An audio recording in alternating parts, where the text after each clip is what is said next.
What is good, everybody? Thank you for tuning into the 6 Point Media podcast. This is our very first episode. Hopefully, if you're watching this somewhere or if you're listening to this somewhere, you're going to get some value out of the episode to come. Now, my very first guest is an incredibly hardworking person that we met. There's a guy called Ryan Chandler who runs the Golden Suite. He is a Forex trader, he is a family man, and he's a blood, sweat, and tear enthusiast, hence why we get along so well. So please tune into the podcast. I hope you find some great value from it. Please like, share, subscribe, comment. Just get it out there. If you really enjoy it, please let us know. We love the feedback. If you didn't enjoy it, please let us know because we love the feedback too, so that we can know what we can do better next time. Thank you and enjoy.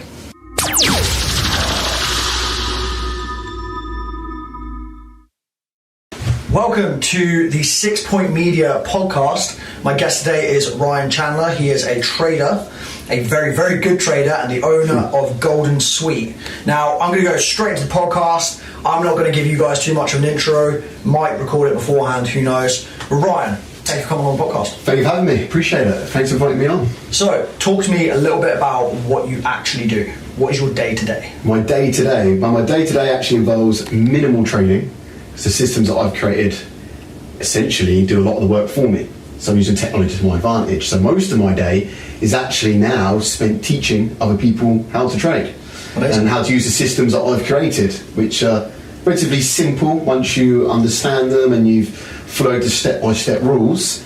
And then they'll have the same sort of time luxuries as me, I suppose, if that's what they want to do with their lives once they've learned how to trade. So how did you get into trading? What is your story behind going from, because trading is a long story. Trading is, we've got time. I mean, trading's a long, interesting path that a lot of people really, truly don't understand. It is. And I feel like a lot of people have this taboo kind of subject about trading because there's a lot of false and really bad information out there on the internet. There is indeed. There's a lot of bad information and a lot of good information, but unfortunately, you don't know the difference between the good and the bad until once you've tried it. Yeah, of course. Which usually leads to people having bad experiences, then giving up before they've really ever got started because they had the wrong information, which is a shame really, because some people may have ended up being some fantastic traders and actually changed their lives, but they've given up because they had some rubbish information. So how did you get into it? How did you get past this? So for me, it came from something earlier on in my life where I always had this feeling I wanted to do something more, and I didn't know what it was. And my dad was a ground worker, my brother was a ground worker, so I naturally progressed into that field. And I knew that was what I wanted to do. You know, I worked hard every day. I worked 7 days a week. I'd done evenings if they were there, and I was working around the clock to try and get ahead and try and make extra money. And all I knew then was work hard, get extra money. And of course I soon realised that my time is capped because I'm working me physically, so I'm capped how many hours I can physically work, and that was my limit on what I could earn. And I absolutely hated it, and I knew I had to try and progress in other avenues and get away from groundworks and try and work smart and not hard, use technology, use online. So anything like that really massively appealed to me, especially the internet. So I know there's so many opportunities, but of course finding the right one. So yeah, that's it. I had to kiss a few frogs, so to speak, until I found Forex. But I tried multiple things online and it just didn't really appeal to me. What sort of things were they? So I know you did a fitness business before. Yeah. So, well, unfortunately that ended prematurely because I had a bad injury. But I had an online fitness subscription because that was the main thing that I was into. I was massive into my fitness, really dedicated. I was an aesthetic bodybuilder for years. Once I got to a good level, so I started teaching people how to train to obtain their desired physique, mainly males. And I had an online platform for that. People just subscribed to an online platform and they could get access to literally hundreds of different workouts depending on what they wanted to look like. And I actually loved doing that, loved it. Then unfortunately, in 2016, I was in London on the way to a job one morning, and I diverted to go shopping in London because it was 3 days before my birthday. Oh, cool. And stopped off at 9 AM at a petrol station, and some guy stabbed me straight through my right chest, and it severed the main artery from my heart, which led me to nearly bleed to death. But then, obviously, I managed to pull through. I was in intensive care for 11 days. Great surgeons. If anybody wants to actually know more about that story, I'm sure we'll go into it at some point a little bit more. But Ryan does have that on his YouTube channel about the story. You've got that on your. Yes, I have. Yeah, there's a story, a bit of backstory about that. I don't really talk about it too much on social media. I'm not one of those guys that really try and milk a story, you know. But there is a bit about it on YouTube as well. It's just one video about it. So that happened. So obviously I couldn't really train anymore. I had a sternotomy, which is quite a big operation. So that prevented me from training. So I wanted to do something else, and I still had the same sort of desires and ambitions. I'm doing something online and working smart and not hard. So tried the Amazon dropshipping. Cool. But with that, there's a few obstacles as someone trying to start up that I found, and I didn't really like the kind of scalable route of that. Started looking into different types of trading, came across Forex, and I absolutely just loved it. Loved everything about it. Yes, there was a lot of crap online about it, but I kind of looked past that because I see how scalable this was as a business. I wanted to scale up. I didn't need no more inventory like on Amazon. I didn't need, any more storage, any more computers, any more office space. I just needed me, my laptop, and more capital if I want to scale the business. And that was it. Which I did get more capital because I sold my house. But once I was competent trader, that is. Don't go sell your house. Don't think you're right, I'm going to become a Forex trader tomorrow. Yeah, my missus was like, well, are you sure you want to do this? I believe in you. But I was like, yeah, I've been trading for some time now. I'm consistent. Just need more capital. There wasn't prop firms out there like there is now, like FTMI and my Forex funds, which fund you. So I had to kind of go at it alone. So I got into trading. Really, really bad experience. Felt like I didn't want to give up. So I can understand what people go through when they're trying to learn it alone. I didn't take any courses, 100% self-taught from information I found online, and just being on the charts a lot. I mean a lot. I'll be in bed, like I had an iPad at the time, so on my iPad I missed it, you've got to put that down. I'll be like, well, I'm onto something here, and it was around the clock charts. And I've easily done double charts on the average trader over my 5-year career. And started to notice anomalies in the market where you can take opportunities and benefit from, and that's why I started to develop my first strategy, which is the MSBC, and then it just grew from there. And once I had that one consistent strategy under my belt, I never looked back. So there's two interesting things that I've picked from your story that you've given me there and your past. Is one, you're naturally drawn to tuition, naturally drawn to like educating. I really like it, yeah. I really like it. It seems like you learn a really good skill and then you want to tell everyone about it, bring them in. Yeah, I really, really enjoy teaching. I don't know why. It's not something when I was younger I thought, I'd like to teach. I just naturally kind of got drawn to that. I think I just love being in communication with people, being around people, because I host courses face-to-face as well, which I absolutely love, meeting people, hearing their stories.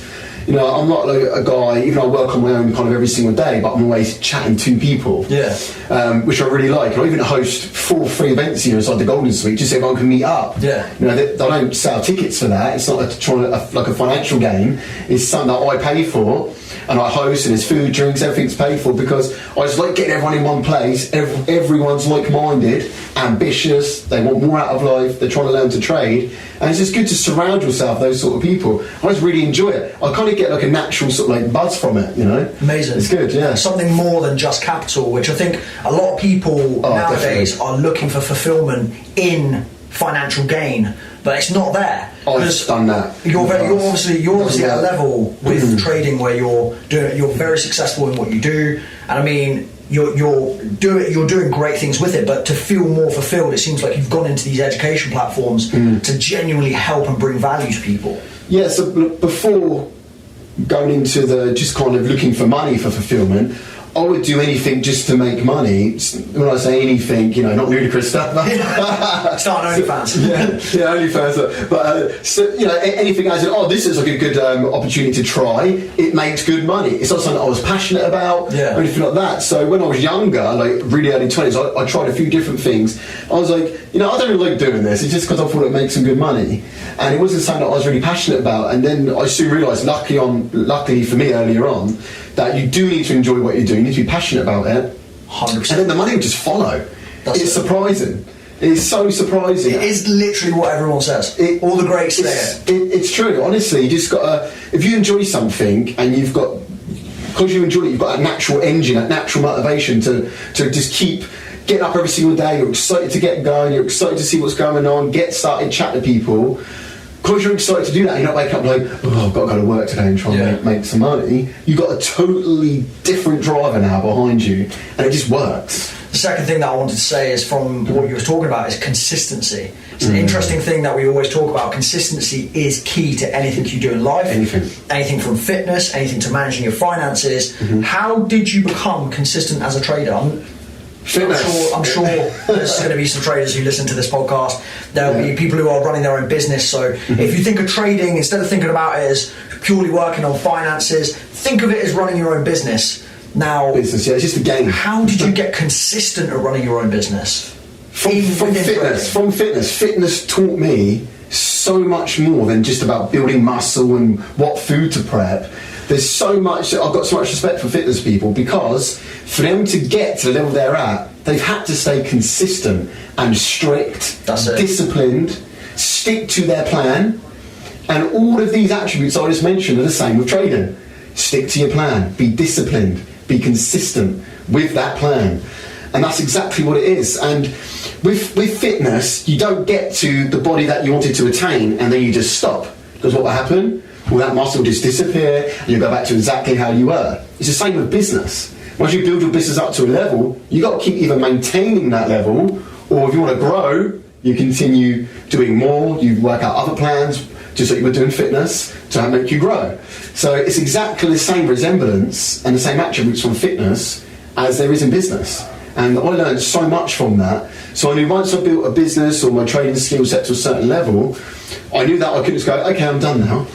I've got this level. No, I have to keep on learning. I've got to stay sharp within the markets. Because the markets do have different cycles that they change up from time to time, and you've got to be able to understand what's happening so you know exactly how to approach that typical market scenario. And you can only be good at that if you're always learning and you can keep yourself sharp between the ears. So if we're going down that route of consistency being key, like a lot of people know, what are your tips for people out there? If we're saying to people, look, you need to be consistent, stick to your plan, you need to be disciplined with everything, what did you use to implement? What actionable steps did you use to implement these things? So first of all, and a lot of people say don't do this now, and I think it's wrong. I'm a very visual learner, so I always write down a list. I love it. I have great fulfillment crossing something off my list. Visually, I'm seeing it. I've done that today. I've achieved it. So every day, I know exactly what I need to do. I don't wake up and go, right, what am I going to do today then? I'm now wasting time thinking about what I'm going to do today. I already know because I planned it yesterday. So I already know today, everything today, I know exactly what I'm going to do.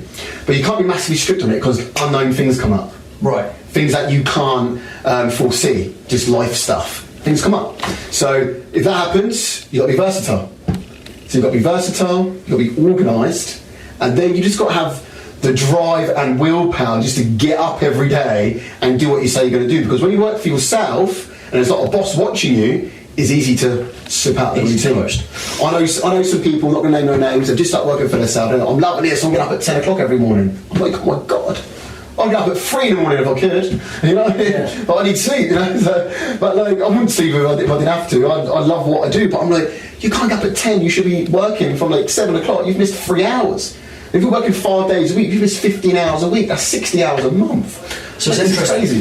It's interesting the way that your thought process is with compounding anything. So obviously within finances, you're always looking to compound your finances. Yeah. Even with that hourly breakdown, that might seem quite natural to yourself right now, but a lot of people won't think like that. And I think that's really vital for people who are listening to think, look, it's not just that small term problem that I've got. A lot of people need to make that 1% tweak. If I'm getting up at 10 a.m. and I'm hitting this kind of level of success, how do I then grow from that? Well, if you get up at 7, you're gaining that 3 hours a day, which is 15 hours a week, which ends up being 60 hours a month. You know, huge results in a year from that 1% tweak. 720 hours a year you'll gain, divide that by 24 hours, that's how many whole days you've gained over the course of a year. All little changes, they add up to big changes. That's it. Or little consistent things that you're doing. You know, if it's a good thing, it'll add up to a bigger goal. If it's a thing that maybe you shouldn't be doing, it's going to add up to something negative. So it's important that you're very aware of how you're living your days and you run the day. Don't let the day run you, because it's easy to get carried away and just be out there drifting. And I used to listen to, not so much now, and I should do more really, when I was really getting started in my 20s, every single day, motivational quotes and speeches on YouTube. Love it. The compilation ones, all different people, like movie stars, and just good speakers, Tony Robbins, people like that. And we listen to these motivational stuff all the time. Never had music on, just all the time. And there's always, out of like a 30-minute clip, you'd always take at least one good thing that stick in your mind. And one thing that's always stuck in my mind was, I can't remember who it was that said it, but they said when a ship goes to sail from the dock out to sea, it doesn't not have a destination. Otherwise, it's just going to be out in the ocean, just wandering around, not knowing where it's going. Eventually, run out of fuel, and it's just drifting around doing nothing.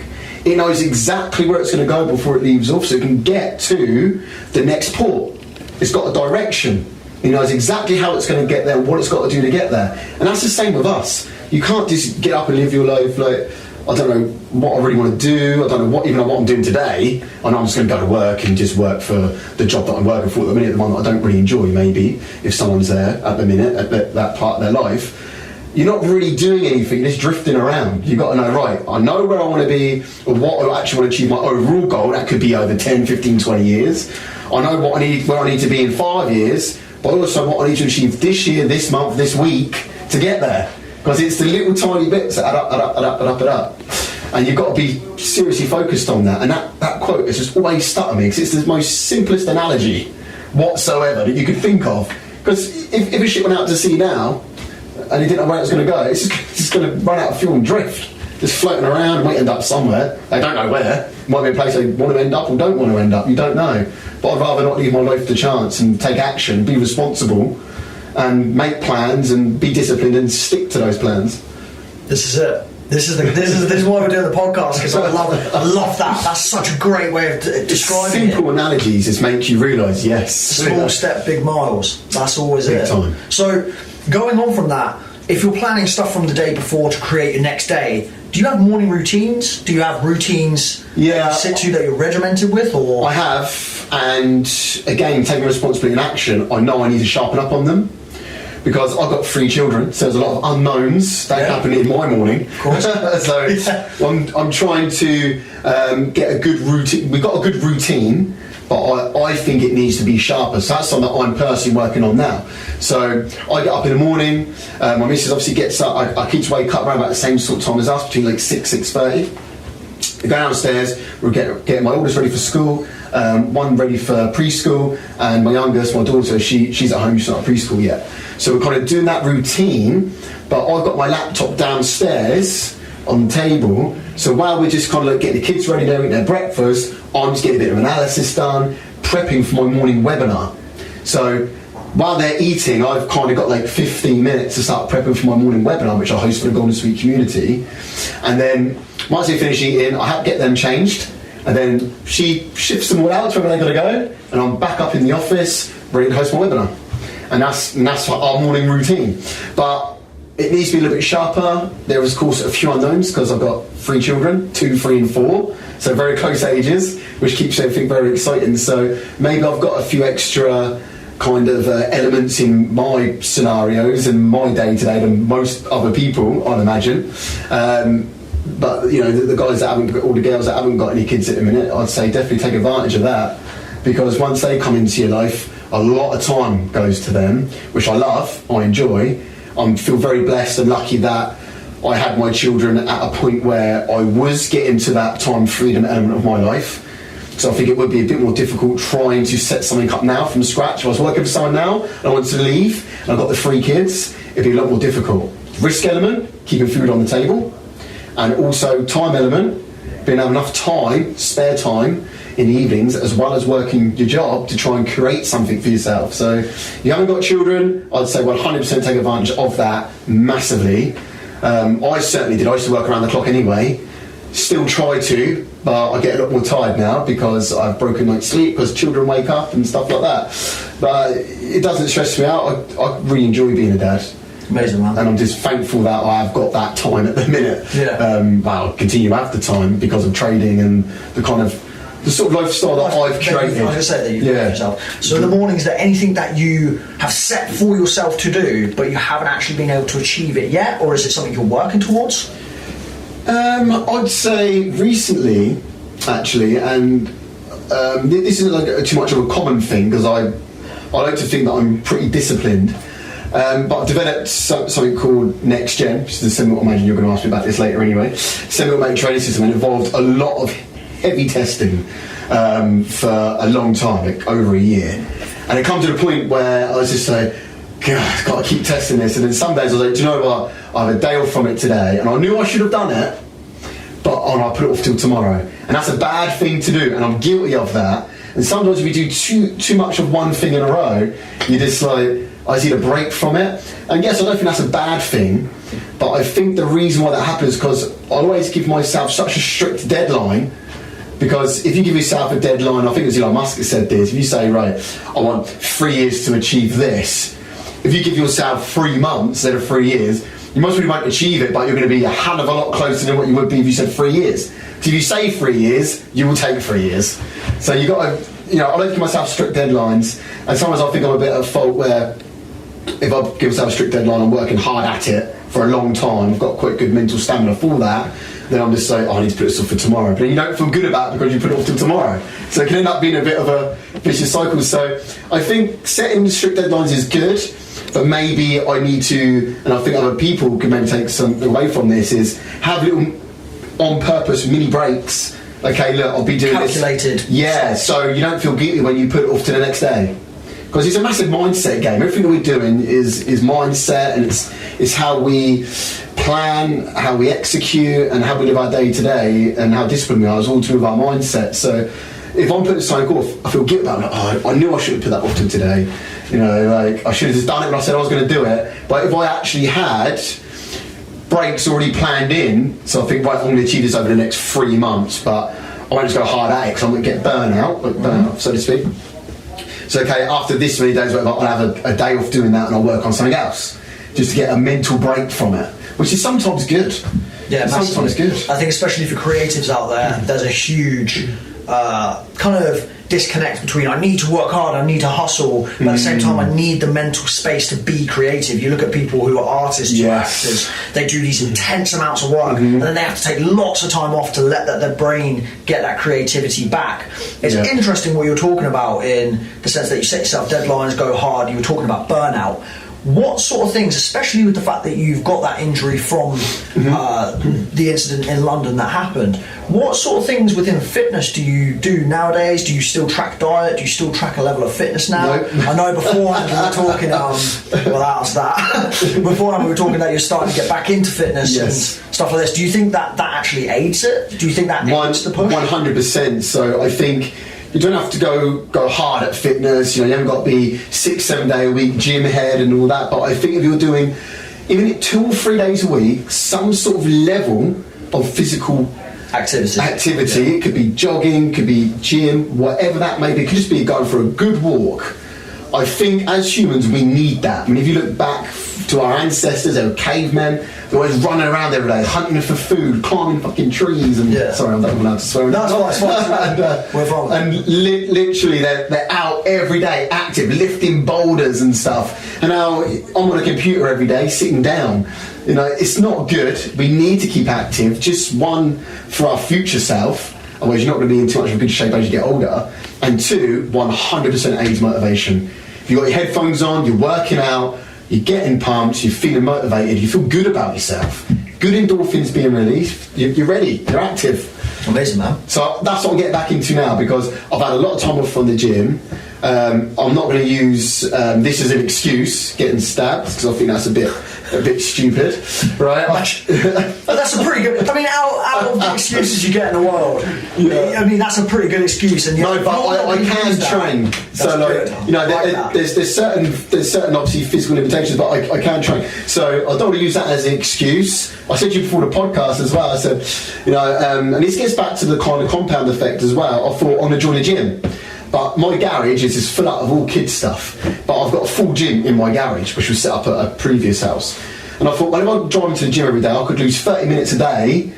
Which is soon going to add up. So I thought, you're better off spending 3-4 hours now, half a day, say, whatever it may take, clearing out the garage, do it properly, and get your gym set back up. And that's exactly what I've done yesterday. Amazing. So I'm always thinking long term, all the time, long term. It would have been easy for me to be lazy and not clean the garage out, which is a pain in the arse job. No one really wants to clean the garage out. Nobody wants to do that. Everything's just shutting there, out of sight, out of mind. That's it. But then I would have suffered long term.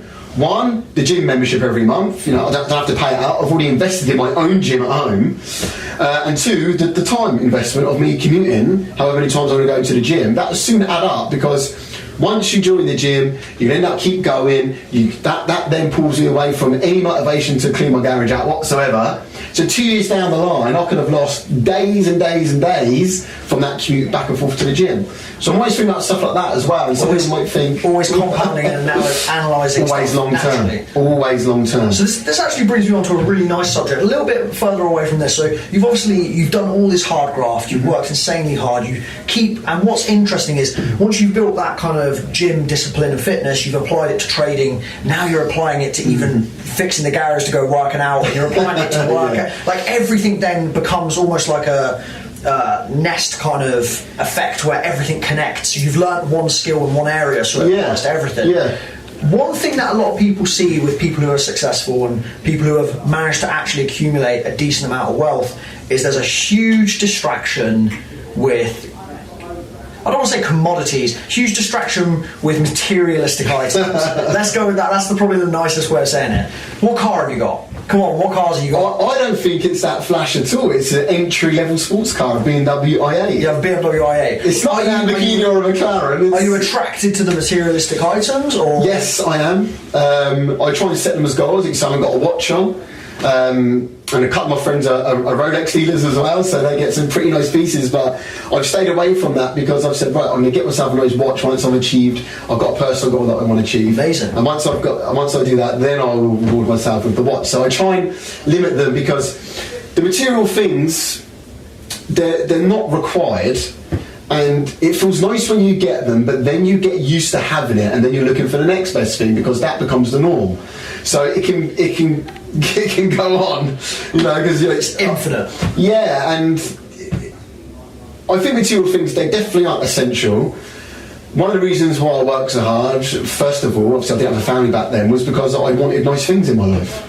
I wanted nice things. I wanted nice material things. I wanted to be able to, if I was going out, go to the shop and buy myself some really nice clothes and not have to worry about it. Just simple things like that. So the motivation before was mainly material things, and when you get a family, it becomes a bit different. See, I wanted to talk about this because it's a weird taboo subject with a lot of people. Is if you run a business and you make good money, people are like, oh yeah, well look at them, they're able to afford. There's almost like a demonising thing of the fact that people can buy material things that are nice. Ask them how they done it. That's it. How many hours did you put in? How much sweat? How much blood? How much tears have you literally put into getting to where you are? They're obviously doing something right. Ask them. That's it. I used to. Honestly, my missus hated it. I'll be at a petrol station, would have pulled up, and I'll see someone with a nice car, and I'll go up to them, excuse me, how did you get the car? I just ask them, and they're more than happy to tell me, all the time. This is before the TikTok guy was around. This is years ago. I'm talking like 12 years ago when I was like 20 years old. I go, excuse me, don't be asking, you've got a lovely car. What do you do? How did you get it? 9 times out of 10 the answer was just worked hard. Nice. One guy had a brand new Bentley, is it Ben Taylor, the big 4x4 thing. So this was only a few years back when they first come out, maybe 5 years ago. I was in IKEA, funny enough, and getting kid furniture. And, you don't want to spend too much on that because they grow out of it quick.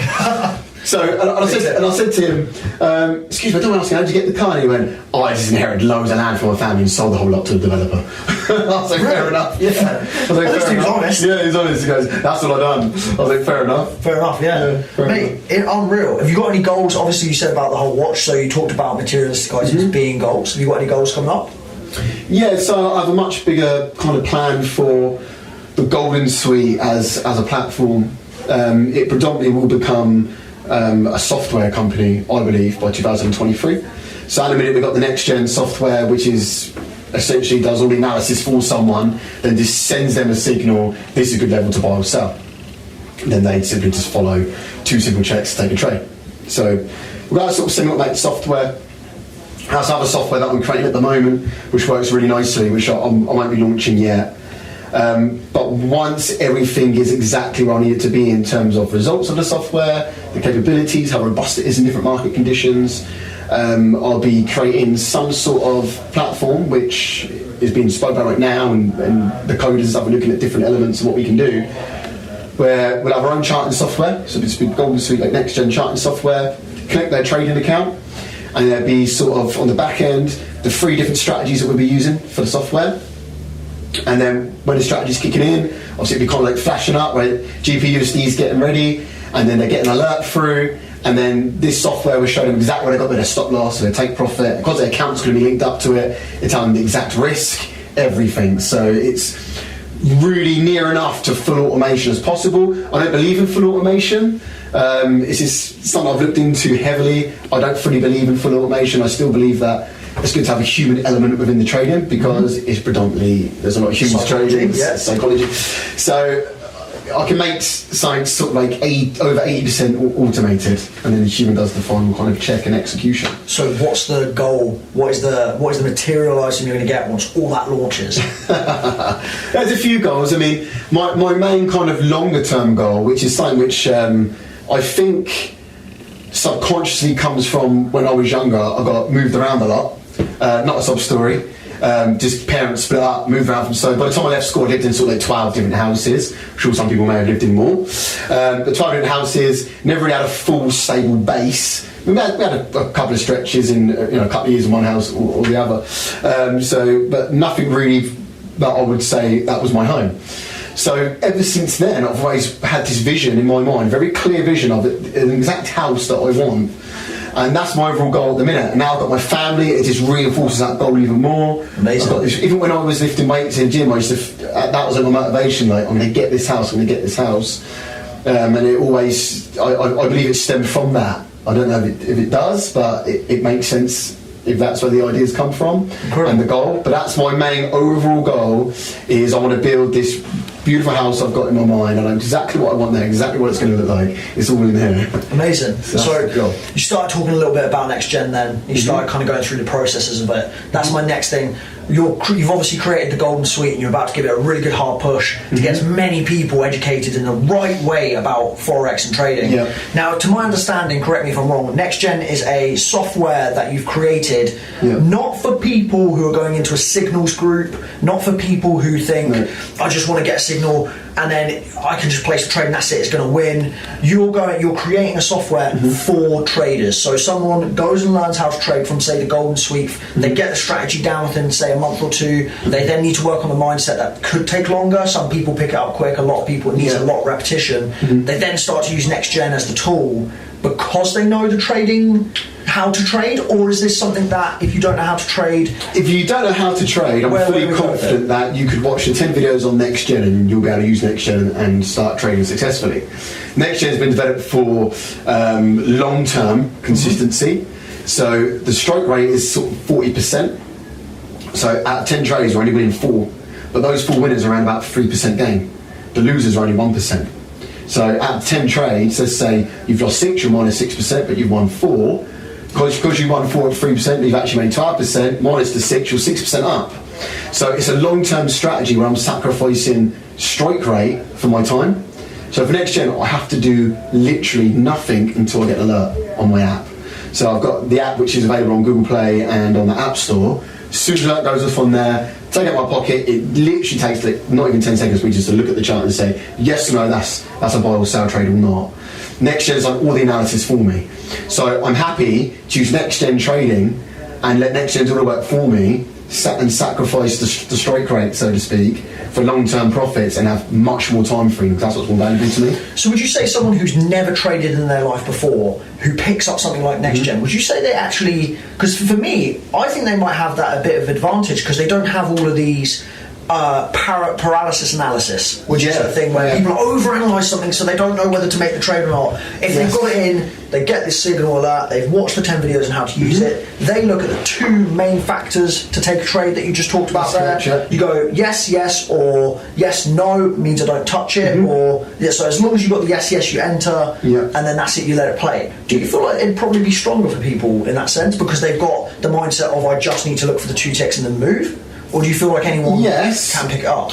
anyone can pick it up, certainly, because it's very black and white. The videos are very matter of fact to the point, and there is minimal discretion for say, oh, should I take this or not? It's very black and white, which is what I always wanted to create. And originally I wasn't going to create it to share. But then after we started having these really big breakthroughs, I just thought there's so many people trying to go full-time training right now, it's going to save them so much time, because what's happening is a lot of people, I've taught thousands of people, and so many of them, they're good at training, but they just haven't got the time to do it properly because they have to work, to keep food on the table, to keep their family going, pay their bills, mortgage, rent, whatever it may be. So I haven't got enough time to really put the morning analysis or the evening analysis into their training, which may take 1 or 2 hours. And by the time they've been working all day and come to their family, they don't necessarily want to do that. So I thought this could be amazing for people to be a great stepping stone, first of all, to go trading full time and start pursuing avenues of their life that they're actually passionate about and they want to do. So it's going to work great there. And 2, something that people can use long term. If they just want to use next gen, they can. It is obviously going to be a lot quicker for people to pick up that do have a bit more of a training background. They've been in the Golden Suite, they took our online course. But anyone could come in and use next gen. So let's say you've got character A, they have £10,000 and they go and they sign up to next gen, they learn how to use it and they fund their account straight away with 10 grand, they're off to ready to go.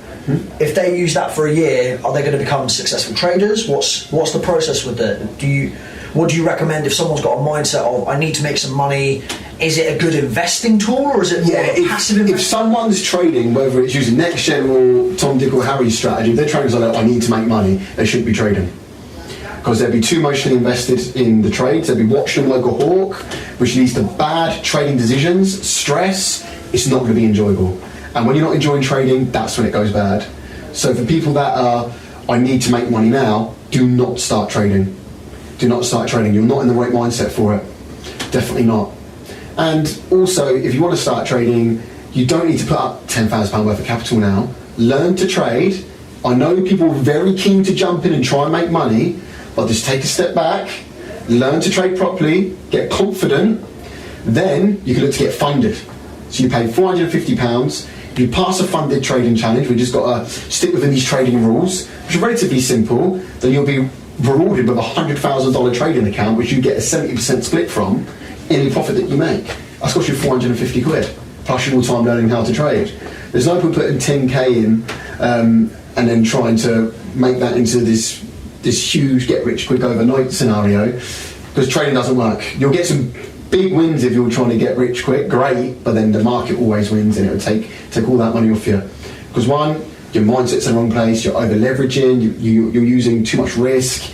That all leads to poor decision making while you're placing trades, and it just goes downhill from there.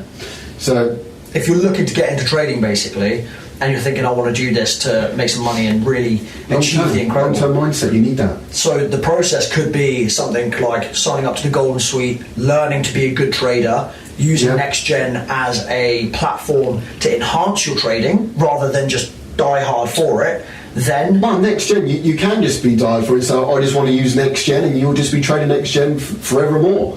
That's absolutely fine. You haven't got to be placing your own manual trades if you don't want to. Next Gen has been designed eventually for me. I use it now as well as my own trades because I enjoy placing my own trades as well. But I designed Next Gen for the times where, okay, I'm not going to be trading for the next week or so, so I'm taking my family on holiday. I'll just use Next Gen. I haven't got to worry about doing any analysis whatsoever. As long as I've got my phone in my pocket and that pings off, I could be anywhere in the world and I can place that trade. When I'm coming into a retirement and I don't want to be on the charts every day and I want to do something else in my life, I might be a king golfer, who knows? You know what I mean? You don't know where your life's going to go. Again, what's Next Gen going to do? It's going to do all the hard work for me and just send me a signal. I originally created Next Gen for me to work long term for years and years and years. So anyone can use it. They've got a bit more trading experience, they'll definitely pick up a bit quicker. There's not really a lot to pick up if I'm honest, and there's even a community chat room as well where they can say, okay, is this a good one or not, and then people chat about it and they kind of compare notes. So the support network's there as well, but anyone can use it. Amazing. Anyone. Amazing. So just to round it off for this podcast, I used to do this on my old one. What are your top 5 books? Top 5 books? Top 5 books you've ever read that you'd recommend. Okay, so I was ever a massive reader when I was younger.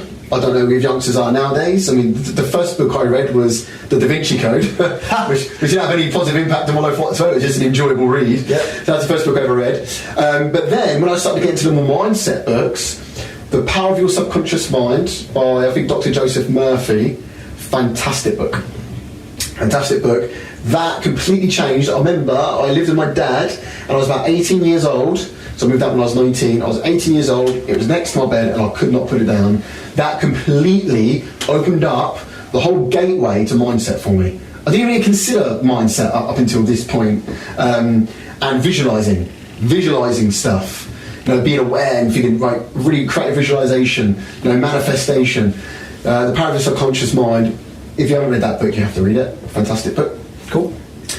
I would say Think and Grow Rich by Napoleon Hill. Good read. It's a lot like The Power of the Subconscious Mind. A little bit boring though. Right. But it's good. Just repeats itself a lot, but it's just kind of drumming it in. Right, cool. But The Power of the Subconscious Mind by Napoleon Hill, that's good. The book which pushed me over the fence to selling my house and going full into trading was Rich Dad Poor Dad. Amazing, great book. Yeah, fantastic book.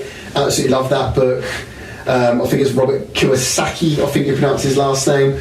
But a great story. I don't think the story's true about the Rich Dad Poor Dad, but it's the way that he's delivering the information. Yeah. It works. And it delivers it really well. It teaches about assets and liabilities. Really teaches you a good background and a good foundation for your finances, which is fantastic. So it's free. And then there's a couple of trading books that I really like. No, saying that, no. I didn't read this book. I've listened to it 3 times on audiobook. Tell me about this one. Yeah, and I wasn't a great fan of this guy. And then I watched Undercover Billionaire on YouTube with him in it. And I thought, I've got to listen to his audiobook, which he does personally. So he's reading it himself. And it's so motivating listening to him. It's Grant Cardone, the 10X Rule. And you've got to listen to it on audiobook. Don't even read it. Audiobook it. Both if I need a bit of motivation or I'm lacking a bit of motivation, like we all do, I just stick that on, headphones on, it motivates the hell out of me. Nice. So there's 4. Lastly, it's got to be a trading book.